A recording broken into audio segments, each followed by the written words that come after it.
My guest today on the Essential Coaching Skills podcast is Deborah Battersby.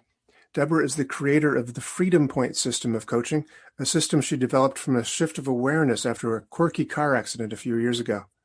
She is also the owner of SuccessMatrix.com and an absolutely fascinating guest. Let's go. You are listening to the Essential Coaching Skills podcast, a show devoted to uncovering the systems and the secrets that set the best apart, where you learn how to take your coaching clients to the next level, while you grow the coaching practice of your dreams. So sit back and relax, or sit up and get excited. Either way, you might want to pay attention. This could be important. So I am joined today with Deborah Battersby. Deborah, it's so nice to see you again. How are things? Well, as I shared with you earlier, things are really good on some fronts and a little bit challenging on others, but for the most part, very blessed. Well, I will let you decide whether you want to share those with our audience or not. But yes, I appreciate you being here in spite of very big challenges that you've been undergoing. I'm here to ask you and talk to you about essential coaching skills. This is the Essential Coaching Skills podcast. And I imagine, I don't actually know, but I imagine that our listeners are coaches or people who want to be coaches. Imagine that there's all kinds of levels of people listening who are, engaged in coaching in one level or another. And you've been doing this for some time. You have a very impressive, I would say, looking website, and you've got some amazing testimonials. John Gray is on your website with a video testimonial. That's darn impressive. So tell us a little bit about what you do. Introduce yourself to this audience here. Okay.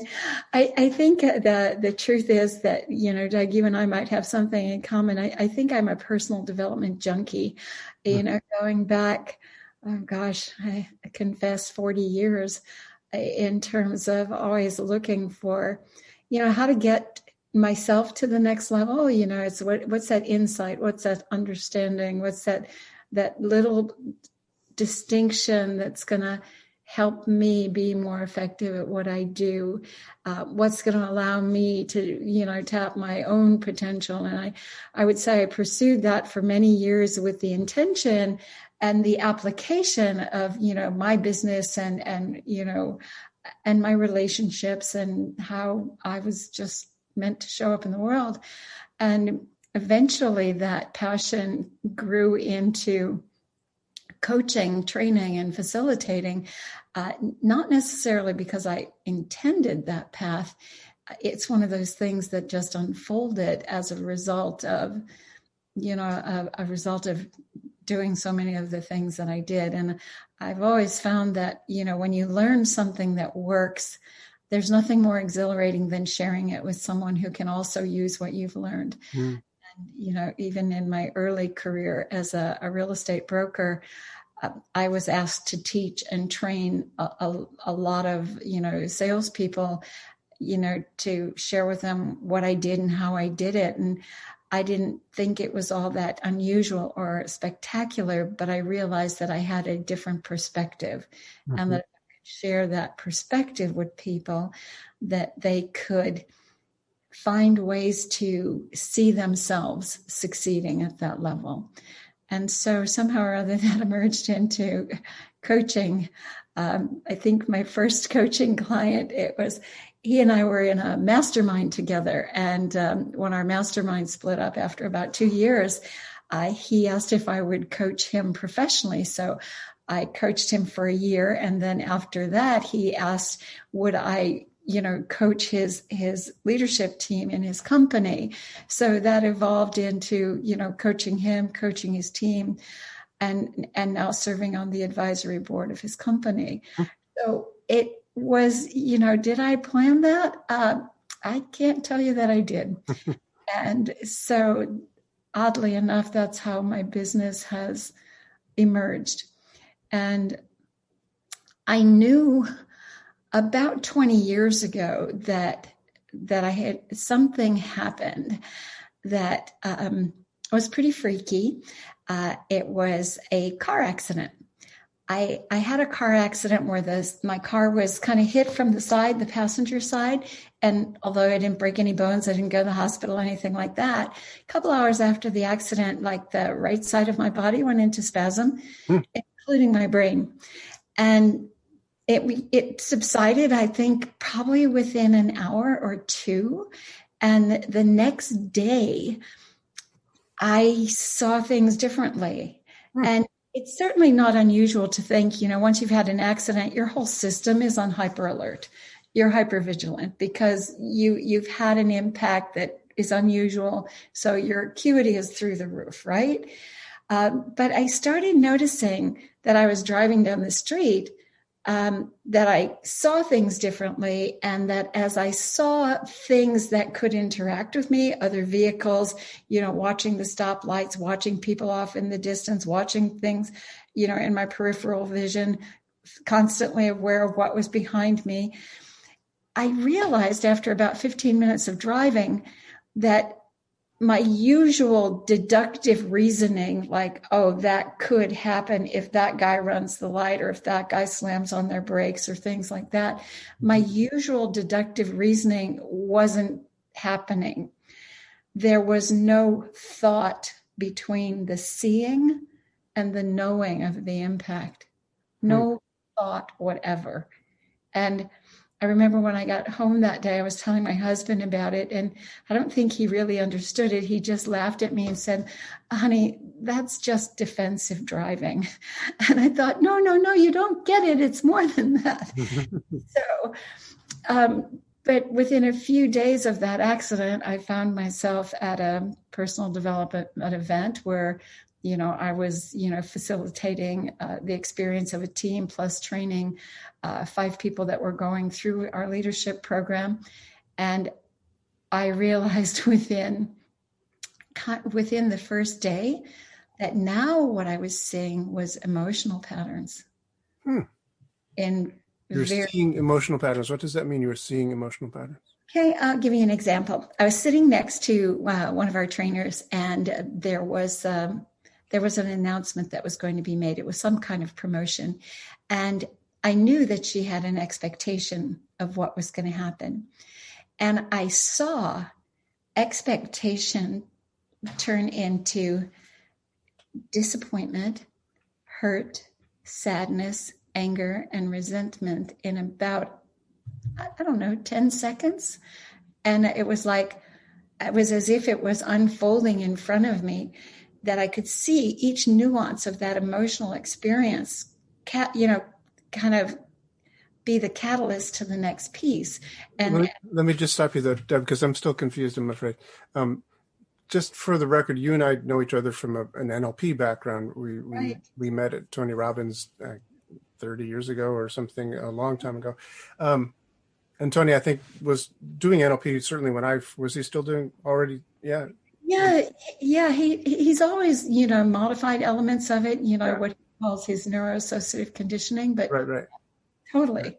So to be sensory specific about it, how specifically were you seeing these emotions? Were you seeing it in the person's face? It was not only the slight nuances in facial expressions, being aware of shifts in vibration. And I know that sounds crazy, but remember, I'm kind of in an altered state of consciousness. So I'm sensing and seeing things. And the way I can describe it, it's almost like, have you ever seen a stone skip across water? It's kind of like, okay, it starts here and it lands here and it lands here and it lands here and it lands here. And I was like, watching that in a new way, because you and I are very aware of emotional patterns and sensitive to how people express those patterns. Sure. But it was like watching this stone skip across the water and to bounce from one emotion to another so quickly, almost instantaneously. And I remember after observing those kind of things for a couple of days, I started to ask the question, if I could neutralize the trigger pattern, the trigger emotion, would the pattern itself have to collapse? So in this in this particular sequence, there was expectation, followed by unmet expectation, Mm-hmm. followed by disappointment, hurt, sadness, anger, resentment. Right. I thought if I could neutralize expectation, everything collapse. And that was the beginning of my exploration. And I realized I don't really know how many months or how many people I pestered to explore this with me. Every single friend I had on the planet was going, oh my God. And it was so funny because in the beginning, I referred to this work as unraveling because I thought I was unraveling patterns. Uh-huh. And so, but people didn't like the idea of unraveling. That seemed spooky to them. So, but I said, no, I just want to find out let's look at these feelings and see if we can trace the trigger to that. And can we neutralize the trigger? So it was an interesting place to start the exploration. And so here I am 20 years later, still exploring this phenomenon, only gaining more and more insight. And what I realized, and I think this is particularly relevant for you, Doug, in your hypnotherapy background, is I realized that the place to communicate with these patterns was the subconscious, that the conscious mind will rationalize or create some kind of structure around this information. It'll try to make sense of it in some way. And most of what it tries to make sense of is totally inaccurate. It's a flawed perception. Mm-hmm. Yeah. But subconscious, it doesn't have those. The subconscious doesn't have to make sense of it. It just expresses it. And so I have been in absolute awe of the subconscious for at least 20 years now. And the beauty of working with transformation on a subconscious level. Because as we know, the subconscious has no limitations. It's probably the most, I like to describe it as the most beautiful playground and laboratory on the planet. Let me just stop you there. You're like one of my favorite guests because you're one of those kind of guests I can just say, so how are you? And I don't have to say another word for the rest of the Sorry, I do get a bit passionate about my work, so you can stop me and interrupt me anytime. I think that's just fascinating, actually. Has that stayed with you since that accident? I mean, are you still having that ability to see I don't emotions? see emotions now. However, I have done so much work in this space that my intuition around it is so strong. Yeah. But one of the things that I've learned, and I think something that you and I share, is the philosophy that you cannot judge the patterns. You can't judge the programs or the patterns that people are expressing. That my work has led me to the conclusion that there is no such thing as a negative emotion. Mm-hmm. Yeah. That all emotion is intelligent and intentional, and that all of it comes to serve. The fact that we judge these emotions as inappropriate, unacceptable, wrong, whatever label we put on them, Yeah. is the very reason we're unable to work effectively with what I like to call the emotional communication system, because we have judgments about what's appropriate and what it means to feel certain things, and we make judgments about who we are as a result of it, that it keeps us from accessing the genius in all of it. I think that's very, very well put. And I would also just like to say that it's also fascinating to me that when you had that accident and part of your brain was buzzing at a different frequency for a while, that you became aware of a different way of operating in a different sense, almost like you had a sixth sense. And what's interesting to me about that is that different cultures categorize senses in a different way. As an example,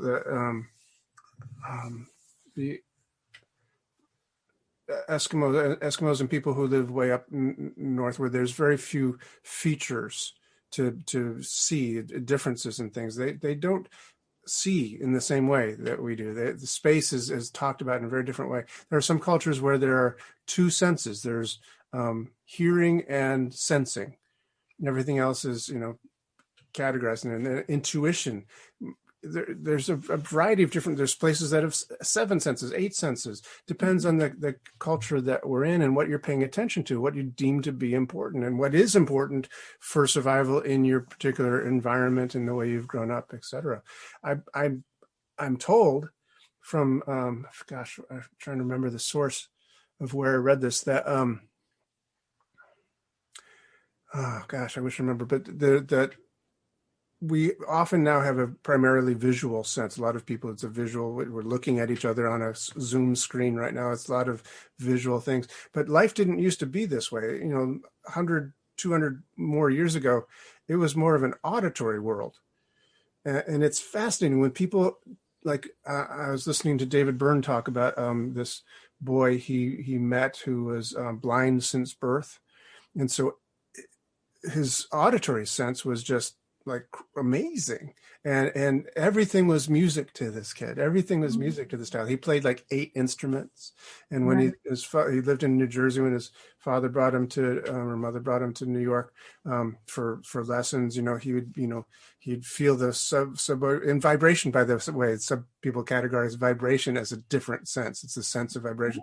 So touch is a different tactile sense than vibration is. There's all these different senses. So this boy would be hearing the subway coming, but also feeling the vibration. So he takes his cane and starts, basically jamming with the train coming. He's making music. He's experiencing the whole world as music. New York is beautiful to him because he's surrounded all of his 360 degrees around him is sound, and he's just in this world of sound. So I think that it's great that you were able to take this, talk about emotions as being negative sometimes, this negative experience of a traffic accident that, impacted you in this way, but saying, well, what's the gift here? And you started, expounding that, and your natural innate curiosity said, well, what else? Let's find, hey, can I talk to you about unraveling your emotions? Can I talk to you about unraveling your, and you just went with hundreds of people until your friends were scared to see you coming. Exactly. There was a bit of that fear factor after a while because I was relentless, but fortunately, because of the environment that you and I were hanging out in, we had lots of subjects to work with.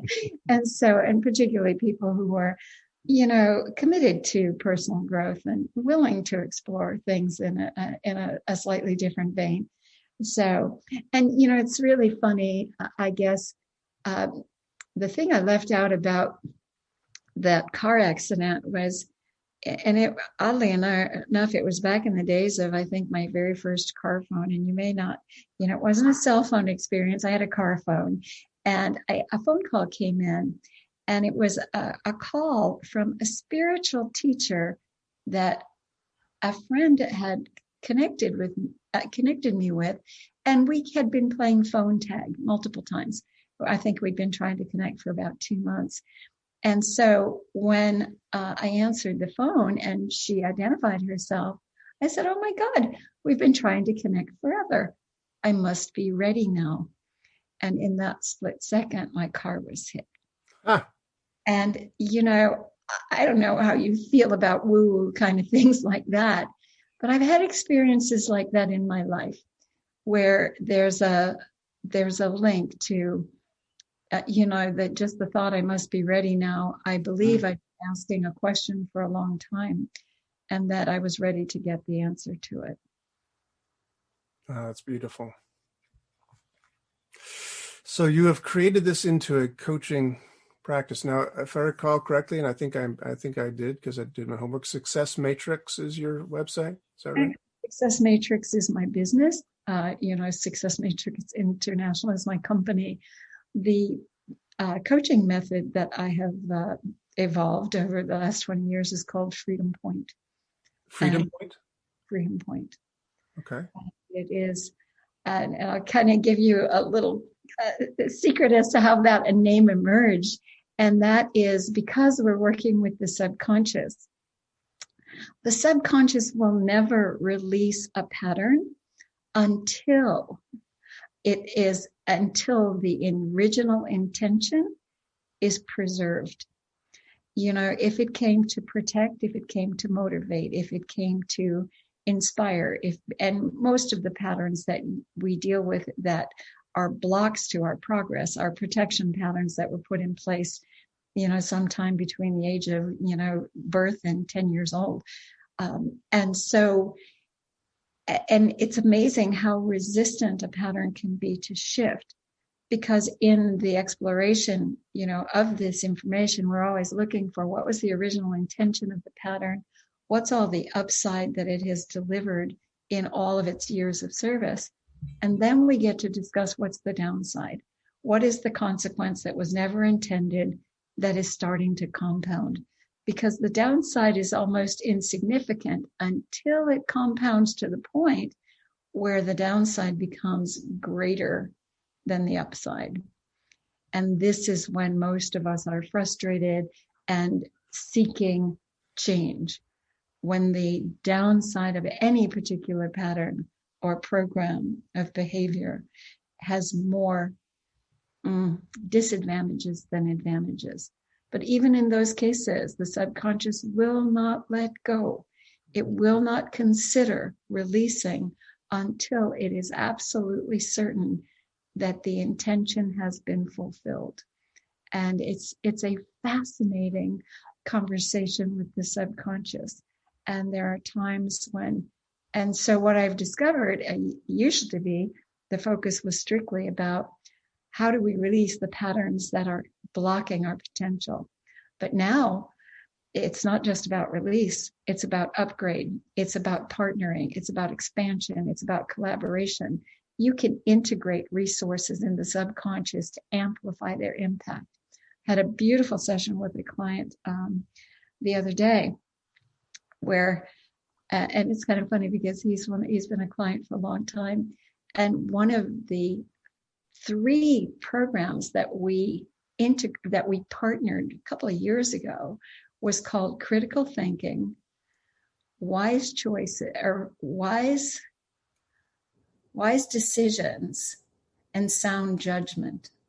And these are patterns that actually are programs that exist within, his neurology based on his language and how we describe things.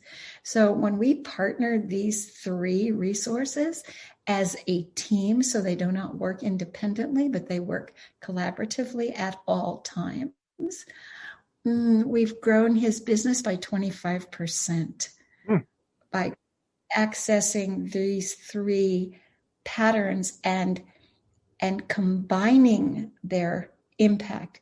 It's like 1 + 1 + 1 doesn't equal 3, become a multiple of one another, a compound effect.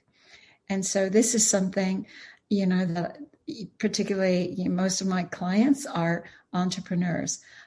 Although my goal these days is to work with coaches, particularly to teach this modality, because the way it was given to me, I've known from the very beginning that it wasn't mine to keep, that it was meant to be shared. And, for whatever reasons, I, haven't been fully committed to sharing it in a big way until recently. And so that's the kind of the expansion of my mission. So FreedomPoint. Mm-hmm. I will admit I've not heard of that. So can you give us an example of how that, you've told us a very eloquent description of how it works, but specifically with a coaching, do people come to you for FreedomPoint coaching? Do they come to you for, I just want to expand my business and can you help me? And then you use FreedomPoint in a way to work with somebody? Yeah. FreedomPoint is the modality that I use regardless of, what client I'm working with. Uh-huh. And, it's not the only modality, but it is the one that is the foundation of removing all internal blocks and creating new neurostrategies literally creating new internal patterns. And the beauty of that is, and remember I said there was a question that I asked, and the question that I ask is, what's the difference between conditioned change and real transformation? Because, in the hundreds of, personal development seminars and classes and courses and books, or it certainly was my experience, that some people would have transformative experiences. Mm-hmm. That's Saul to Paul, that everything changes. They walk away a new human being, and they show up in life completely differently. Other people have temporary motivation, temporary exhilaration. They get more hope, more confidence, more faith in what's possible. And yet, as soon as something triggers one of those old limiting patterns, they can spiral very quickly. And I confess, I had those experiences myself.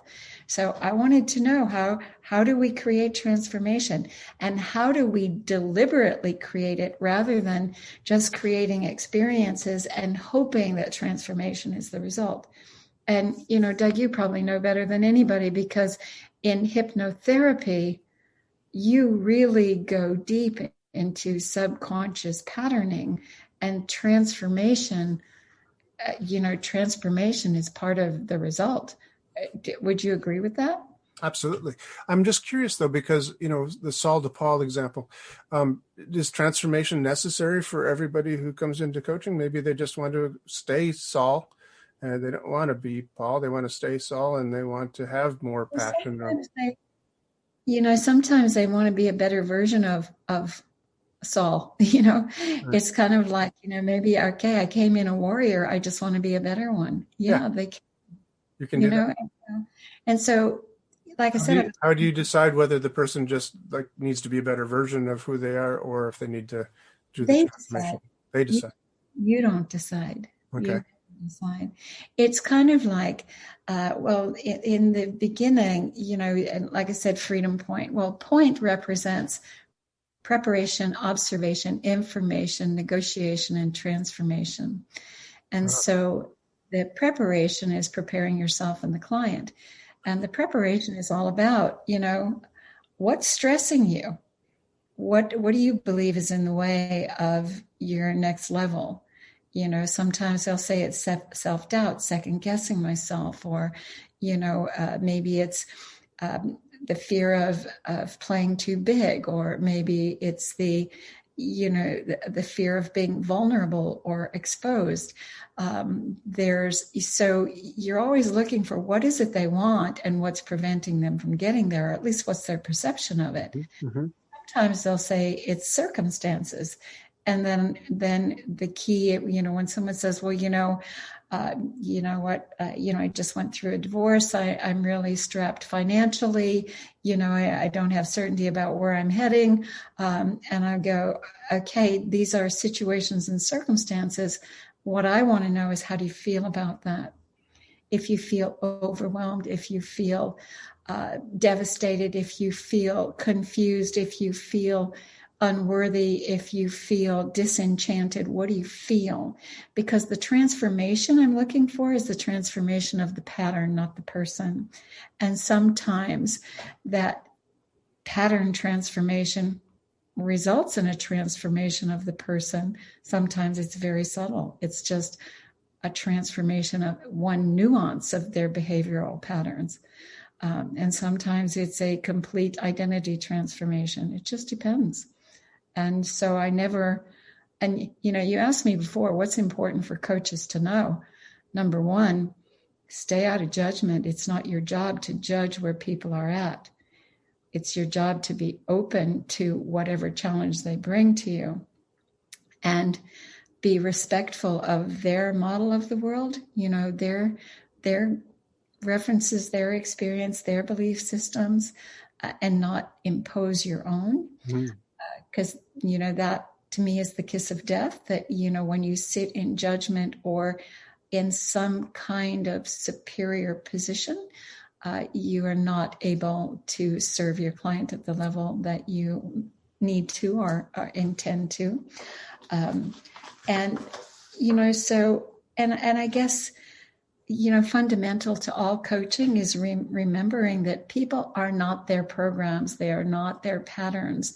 They are only tools that they have developed to survive. And, it's kind of like Maslow's hierarchy. The first order of business is survival, no matter. Yeah. And then we can expand into community and connection and ultimately into self-actualization. So you want to find out where your client's at and how you can help them get to that expanded level of themselves. And I know, God, Doug, I know we can talk forever. I just know it. I know. And we were talking before about. Well, I'll have you back on in a future program. Just make sure we cover all the bases, because obviously we could talk for a long time. And I'm just absolutely fascinated. I haven't seen you in a long time, and it's just it's such a joy to see you again and hear all these things that you've been doing. And how would I learn to do this Freedom Point technique? If I want, would you call it a technique? You don't call it a technique, do you? I actually call it, to me, it's a methodology. Okay. And there is technique involved in everything, of course. There is a structure to it. There is a system to it. There is a language pattern to it that is all part of, producing extraordinary results. Mm-hmm. And yet the framework has, that I think crystallizing the framework has been one of the core challenges for me, is to figure out, okay, what's critical, what's ancillary, what needs to be a part of the process, what's kind of, icing on the cake. Mm-hmm. How do you teach people the foundational elements of it in such a way that they can produce impact, significant impact immediately. And I've over the years, because I love this work so much, I've done, live workshops, and I've probably only taught about 150 people in the whole world on this technique or this system. You said technique. I heard you. You're right. And I was going to say you planted that seed, so I'm going to. Sorry. And but that's okay. It because of course there is a technique and a structure to it, and yet most of the people that have learned it were people that were my clients, not people who really wanted to become coaches. Okay. So there's only been a handful of coaches, that I've ever trained in this modality. Mm-hmm. So you trained it to people so they can do it for themselves on an ongoing basis? There is a strategy to facilitate it for yourself. And I will promise you, it's like hypnotherapy. You can't really hypnotize yourself. You can go into slight trance and you can set intentions. There are things that you can do personally. And the real super advantage of this is being able to facilitate the transformation experience for someone else. And I do, even all of us who are into hypnotherapy, we go to someone else to experience hypnotherapy. So, and that's another thing that you asked me about, what do coaches need? They need a coach. They need a coach for whatever area of their life or their business that they want to take to the next level. And it is also essential that you really do live what you preach and teach. Right. I agree with you. I think that if somebody says that they're a coach, but I don't need a coach for myself, I don't believe in having a coach. Well, then you're not really you're not really walking your talk there, I don't think. I myself have a coach that I talk to once a week. And so, yeah, it's a very, very good thing. Coaching works. So why wouldn't you do it yourself? It does. And, when you think about it, children who have a high level of confidence and self-esteem and just faith in themselves have often come through coaching environments, through sporting activities of some kind, with a coach who helps them see their gifts, a coach that helps them see what's great within them and helps them bring it out. And, when you think about sports and, professional sports or even college sports, and you look at the great coaches, look at the compensation they get. They get that compensation because they produce extraordinary results for human beings. And that's what I hope that all of us are focused on as coaches, to help everyone we work with to tap into what is absolutely genius within themselves. So if I wanted to learn how to do this FreedomPoint methodology, what would I have to do to learn it? Do you have a book? Thank you for asking. I actually am writing a book at the moment that should be ready it should be ready for release in about 2 months. Oh, wow. Fantastic. So, but I also do have a certification program that I do teach, and that is coming up in September. So if you have any interest in it, please just. Oh, it sounds fascinating. I have what does it entail? How long does it take? It's going to be 2 days of immersion, which is, at this point, this next course will be online. So it'll be like 6 hours on a Saturday and 6 hours on a Sunday, and then a weekly 90-minute session for 4 weeks. So there's lots of practice, lots of testing, and that one of the things that, that is expected of our students to become certified is that they will do a series of at least 10 sessions with prospects, and I will review their notes, and they will also provide a recording of a session that I will review personally and give them feedback in terms of, how to just take it to the next level in terms of impact. So it's pretty intensive. Are there any prerequisites for somebody who has to take that course? Do they have to be a certified coach or an NLP practitioner or anything? No. And that is what's beautiful about it, because although it employs many nuances from several disciplines, that training in them is not required, because you will be trained in that aspect of it as part of the coach training. That sounds great. So how do I find out about that? Is it I say the best way right now is deb@successmatrix.com. Just send you an email to deb@successmatrix, one word. And then I will happily send you a link to everything we have relative to the coaching course and what it entails and everything like that. Nice. Wow. I will definitely send you that email and find out about it. I'd love to be able to do that. It sounds fascinating. I've been doing a lot of online teaching of my own NLP and hypnosis courses, and I'll be doing some more sleight of mouth things in the near future.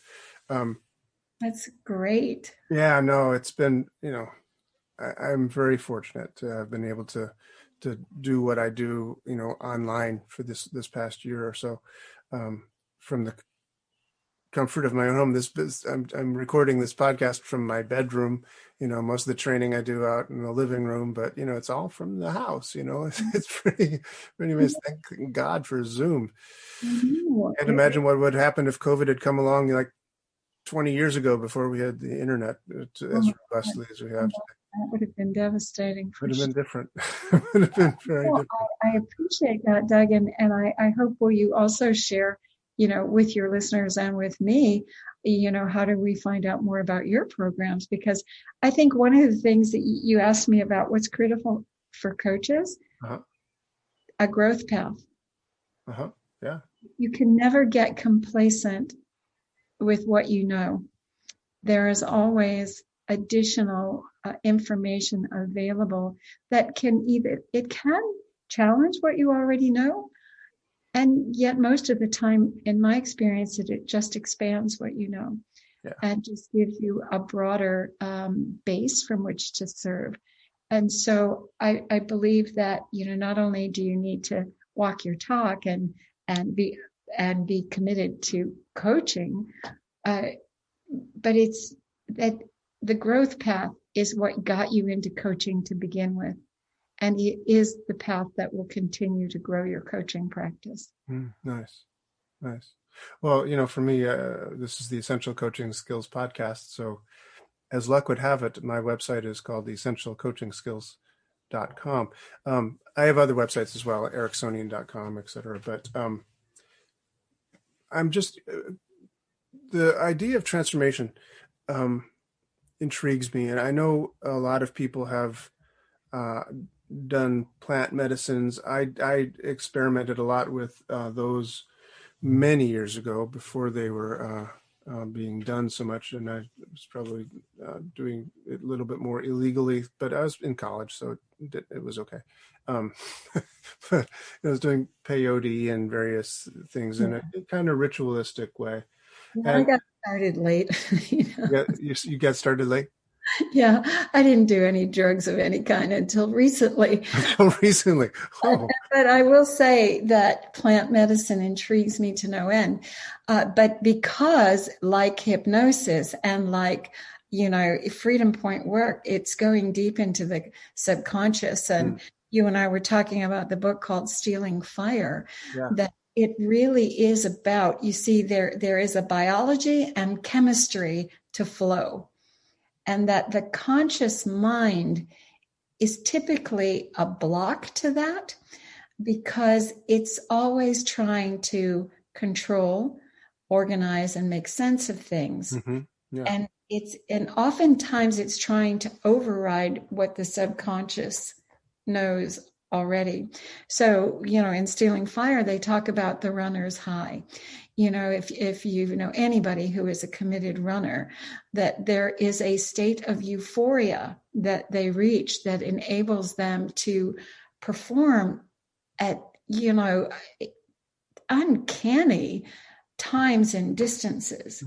If you've ever followed Wim Hof and, some of the amazing things that he's done, he's the guy who, runs marathons in ice and snow, barefoot and half naked, kind of like, how do you do that? But it is about recognizing that there is a capacity within this organism called the human being that is far greater than the understanding of the conscious mind. And that the plant medicine, and, you'll find in reading this book that there are some of the greatest innovators and business leaders of all time have tapped into plant medicine on a regular basis for visions. And it talks about, the Navy SEALs and the extreme duress that they go through. Yes. Reach higher levels of consciousness where you literally can separate from your body and go into a state of almost untouchability. No amount of pain can reach you. And and scientists are studying this phenomenon more and more and more. And so, and I'll tell you what got me interested in ayahuasca. I had a client a few years ago who was very much into plant medicine and a lot of solitary retreats, 10 days of silence, meditation, spiritual practices, and really going deep internally. And after one of our sessions, and, we had this epiphany and this transformational experience, he said, Deb, I tell everybody that you're the human ayahuasca because you clear, and his word was, you clear shit out of the way that can only be gotten out of the way through plant medicine. And I said, and because I didn't know anything about ayahuasca at the time, that was about 5 years ago or 6 years ago, I thought, oh, I have to check this out. If he says that whatever I do is like the human ayahuasca, then I have to understand what the heck does that really mean? So I have discovered that I love the plant medicine journeys and the the insights that have come as a result of it. Wow.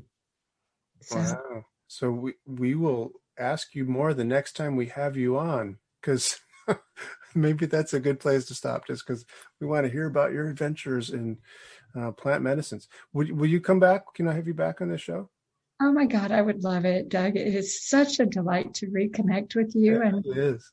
to see the amazing things you're doing in the world and the impact that you're having. I would be more than honored and greatly flattered to do so. Well, we will look forward to that. So with that, I will leave this there. And thank you once again for being here, Deborah Battersby. So good to see you. Yeah, likewise. Many blessings, my friend. Thank you. You the same. Well, that's our show for today. Thank you so much for joining me. If you want any more information about today's show, please visit our website at www.essentialcoachingskills.com. Be sure to tune in again next week for our next episode and discover even more about the systems and the secrets that set the best apart.